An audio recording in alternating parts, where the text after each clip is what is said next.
Beginners mind में आपका स्वागत है। अब हम पढ़ेंगे करंट अफेयर्स, नेशनल न्यूज। केंद्रीय मंत्री अमित शाह कल नई दिल्ली पीएसीजे से संबंधित राष्ट्रीय पीएसीजे मेगा सम्मेलन की अध्यक्षता करेंगे। केंद्रीय गृह मंत्री और सहकारिता मंत्री अमित शाह कल नई दिल्ली के विज्ञान भवन में प्रधानमंत्री भारतीय जनऔषधि कार्य केंद्र के रूप में प्राथमिक कृषि ऋण समितियां पीएसीजे से संबंधित राष्ट्रीय पीएसीजे मेगा सम्मेलन की अध्यक्षता करेंगे। सहकारिता मंत्रालय, राष्ट्रीय सहकारी विकास निगम एनसीडीसी के सहयोग से इस सम्मेलन का आयोजन कर रहा है। सभी राज्यों और केंद्र शासित प्रदेशों के सहकारिता विभाग के अपर मुख्य सचिव, प्रधान सचिव, सचिव और सहकारी समितियों के रजिस्ट्रार और प्रधानमंत्री जन औषधि केंद्रों के संचालन के लिए दवा लाइसेंस लेने वाले पीएसीए के अध्यक्ष, सचिव, फार्मासिस्ट भी सम्मेलन में शामिल होंगे। प्रधानमंत्री जन औषधि केंद्र आम जनता को खुले बाजार में उपलब्ध ब्रांडेड दवाओं की तुलना में 50 से 90% कम कीमत पर गुणवत्तापूर्ण जेनेरिक औषधियां उपलब्ध कराते हैं। इन केंद्रों से 2000 से अधिक जेनेरिक दवाएं और लगभग 300 सर्जिकल सामग्री किफायती कीमतों पर उपलब्ध कराई जाती हैं। इस पहल से पीएसीजे को अपनी आर्थिक गतिविधियों के विविधीकरण और विस्तार के लिए नए अवसर मिलेंगे और उनसे जुड़े लाखों लघु और सीमांत किसानों की आय में वृद्धि होगी। इससे ग्रामीण क्षेत्रों में रोजगार के नए अवसर पैदा करने में मदद मिलेगी। इसरो ने कल आदित्य L1 कौन सा आदित्य L1 उपग्रह को अंतिम कक्षा में सफलतापूर्वक स्थापित किया। भारतीय अंतरिक्ष अनुसंधान संगठन इसरो ने कल आदित्य L1 उपग्रह को अंतिम कक्षा में सफलतापूर्वक स्थापित कर दिया।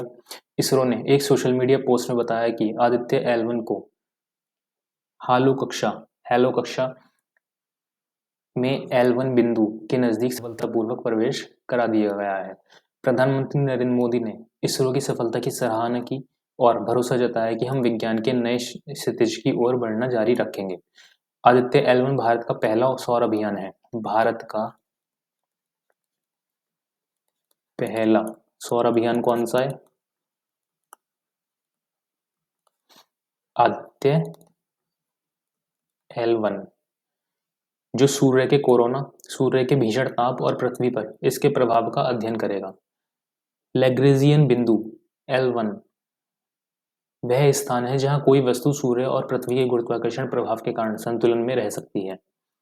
यह बिंदु पृथ्वी से लगभग 15 लाख किलोमीटर दूर है। पूर्व राष्ट्रपति रामनाथ कोविंद के नेतृत्व में एक राष्ट्र एक चुनाव समिति ने एक साथ चुनाव संपन्न कराने के लिए जनता से सुझाव मांगे हैं। एक राष्ट्र एक चुनाव के मुद्दे पर पूर्व राष्ट्रपति रामनाथ कोविंद की अध्यक्षता में गठित समिति ने लोगों से सुझाव मांगे हैं। देश में एक साथ चुनाव कराने के लिए वर्तमान कानूनी प्रशासनिक ढांचे में सुधार के लिए समिति ने लोगों से राय मांगी है। समिति को 15 फरवरी तक सुझाव भेजे जा सकते हैं। पिछले वर्ष सितंबर में गठित समिति की 2 बैठकें हो चुकी हैं। समिति ने इस विषय विचार विमर्श के लिए हाल ही में 7 राष्ट्रीय दलों, 33 क्षेत्रीय दलों और 7 पंजीकृत गैर मान्यता प्राप्त दलों को भी पत्र लिखे थे। समिति ने इस बारे में राजनीतिक दलों को स्मरण भी कराया है। समिति ने एक साथ चुनाव कराने के मुद्दे पर विधि आयोग से राय ली है। इस बारे में विधि आयोग से फिर से विचार विमर्श किया जा सकता है। नीति आयोग ने कोची में समुद्र तटवर्ती राज्यों में मत्स्य पालन संभावनाओं का उपयोग विषय पर राष्ट्रीय कार्यशाला का आयोजन किया है। नीति आयोग ने कल कोची में समुद्र तटवर्ती राज्यों में मत्स्य पालन संभावनाओं का उपयोग विषय पर एक राष्ट्रीय कार्यशाला का आयोजन किया। यह आयोजन केरल सरकार, भारतीय कृषि अनुसंधान परिषद और केंद्रीय समुद्री मत्स्य अनुसंधान संस्थान के सहयोग से किया गया है। एक दिन की इस कार्यशाला में केंद्र और राज्य सरकारों के संबंधित पक्षों, शोधकर्ताओं और उद्योग प्रतिनिधियों और व्यवसायियों ने भारत की विशाल समुद्री मत्स्य पालन क्षेत्र की संभावनाओं को कार्यरूप देने पर विचार विमर्श किया। इस अवसर पर नीति आयोग के उपाध्यक्ष सुमन बेरी ने कहा कि भारत को 2047 तक विकसित बनाने में प्रौद्योगिकी की भूमिका महत्वपूर्ण होगी। उन्होंने विकसित भारत का लक्ष्य प्राप्त करने के लिए राज्यों के साथ मिलकर काम करने पर जोर दिया।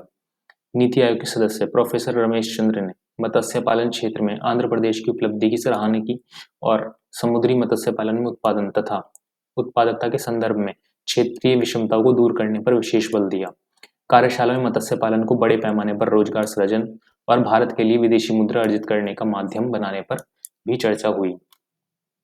गणतंत्र दिवस समारोह के हिस्से के रूप में प्रोजेक्ट वीर गाथा के तीसरे संस्करण को देश में जोरदार प्रतिक्रिया मिली।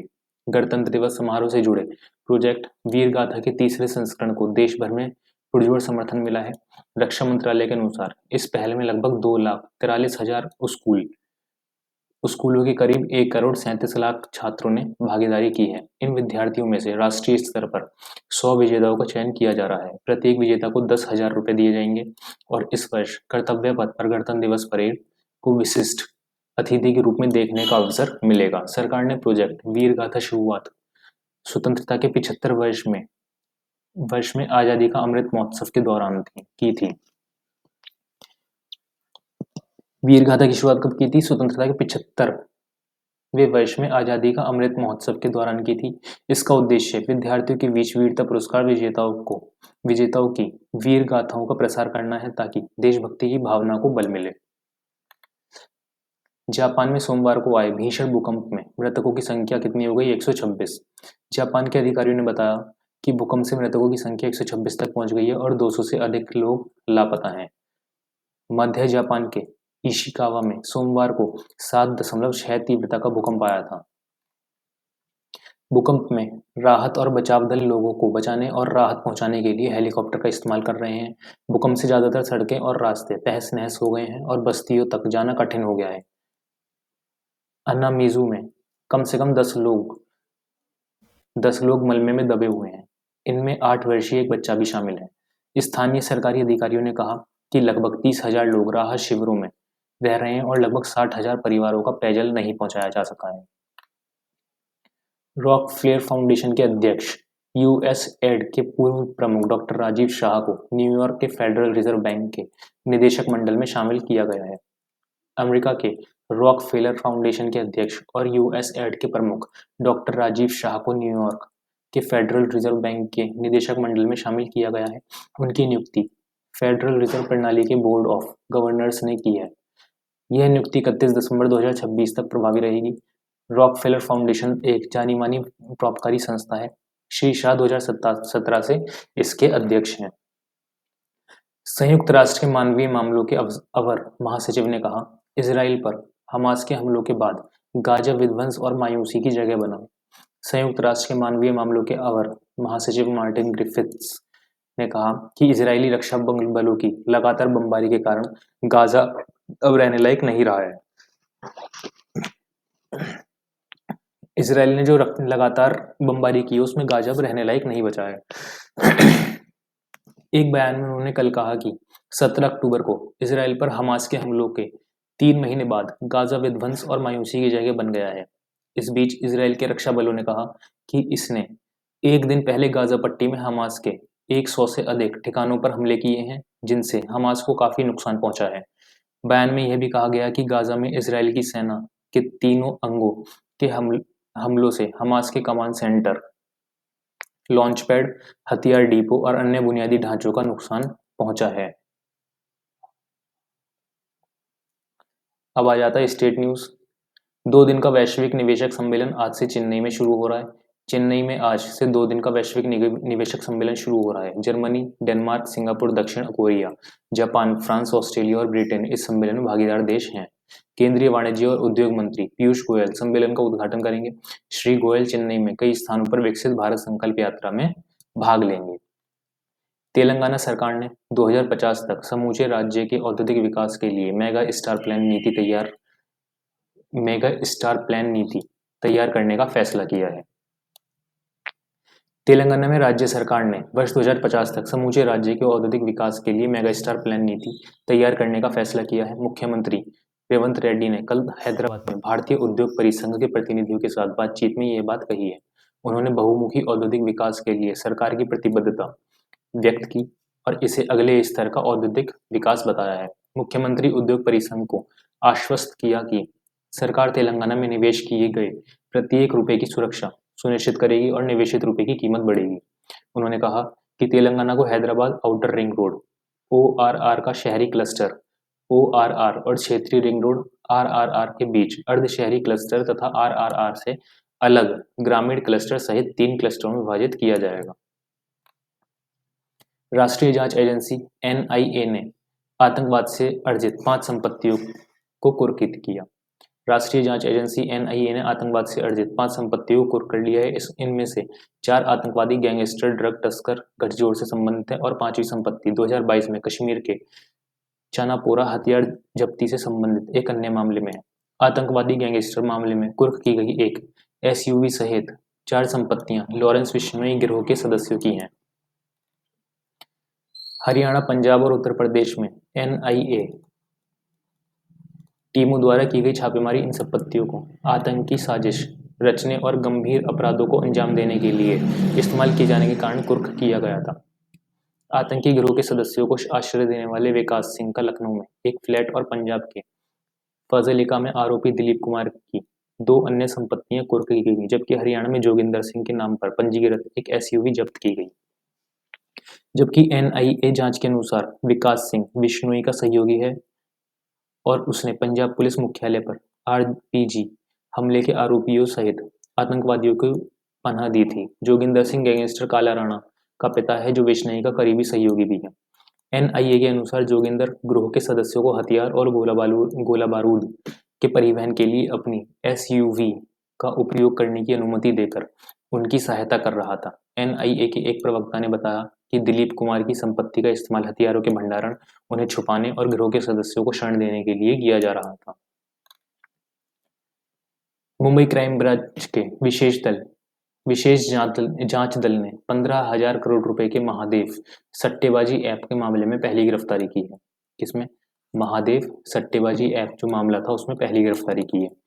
मुंबई क्राइम ब्रांच की विशेष जांच दल ने 15,000 करोड़ रुपए के महादेव सट्टेबाजी ऐप मामले में पहली गिरफ्तारी की है। पुलिस 27 वर्षीय दीक्षित कोठारी को गिरफ्तार किया है। इस संबंध में मांडोगा पुलिस ने पिछले साल एक प्राथमिकी दर्ज की थी। मामला अपराध शाखा को स्थानांतरित कर दिया गया था, जिसके बाद SIT का गठन किया गया था। माना जाता है कि महादेव ऑनलाइन सट्टेबाजी ऐप अवैध सट्टेबाजी वेबसाइटों को नए लोगों से जोड़ने, फर्जी ID बनाने और बेनामी बैंक खातों के माध्यम से पैसों का लेन देन करने के लिए एक प्रमुख सिंडिकेट है। अब आ जाते हैं हम बिजनेस न्यूज। वाणिज्य मंत्री पीयूष गोयल ने कहा, भारत ने वित्तीय वर्ष 22-23 में 60 लाख करोड़ रुपए से अधिक के उत्पादों का निर्यात किया है। वाणिज्य और उद्योग मंत्री पीयूष गोयल ने कहा कि भारत ने वित्त वर्ष 22-23 में 60 लाख करोड़ रुपए से अधिक के उत्पादों का निर्यात किया है। आज नई दिल्ली में भारतीय मानक ब्यूरो के 77वें स्थापना दिवस पर श्री गोयल ने वीडियो कॉन्फ्रेंस से कहा कि उच्च गुणवत्ता वाले मानकों से देश की आकांक्षाएं पूरी हो सकेंगी और भारत एक विकसित राष्ट्र बन सकेगा। श्री गोयल ने कहा कि अब देश के 340 से अधिक जिलों में हॉलमार्किंग की सुविधा उपलब्ध है और प्रतिदिन 4.5 लाख उत्पादों की हॉलमार्किंग की जा रही है। उन्होंने कहा कि वर्ष 2014 की तुलना में खिलौनों का आयात 52% कम हो गया है। श्री गोयल ने कहा कि भारतीय मानक ब्यूरो को दूसरे देशों में विकसित मानकों पर निर्भरता से बचने की आवश्यकता है। उन्होंने युवाओं से गुणवत्ता दूत बनने की अपील भी की है। इस मौके पर उपभोक्ता कार्य राज्य मंत्री अश्विनी कुमार चौबे ने कहा कि सरकार देश को विकसित राष्ट्र बनाने के लिए गुणवत्तापूर्ण उत्पाद तैयार करने पर अपना ध्यान केंद्रित कर रही है। कार्यक्रम में भारतीय मानक ब्यूरो के महानिदेशक प्रमोद कुमार तिवारी ने मानकीकरण के बारे में जागरूकता बढ़ाने पर बल दिया। उन्होंने कहा कि ब्यूरो व्यापार करने में सुगमता बढ़ाने और एक सशक्त मानकीकरण परितंत्र विकसित करने के उद्देश्य से कई पहले कर रहा है।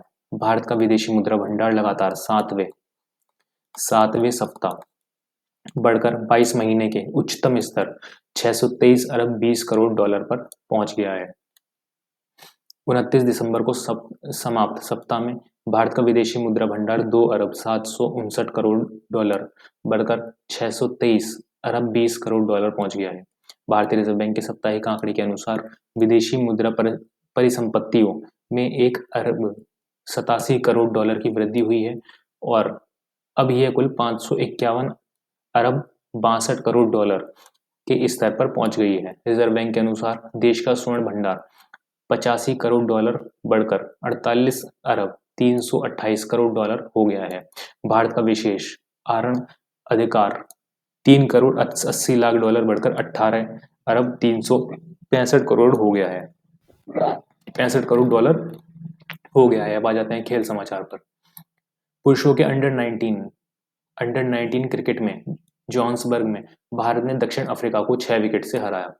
जोहान्सबर्ग में 3 देशों की अंडर 19 एक दिवसीय क्रिकेट टूर्नामेंट में भारत ने दक्षिण अफ्रीका को 6 विकेट से हरा दिया है। 257 रन के लक्ष्य को भारत ने 39वें ओवर में 4 विकेट खोकर हासिल कर लिया।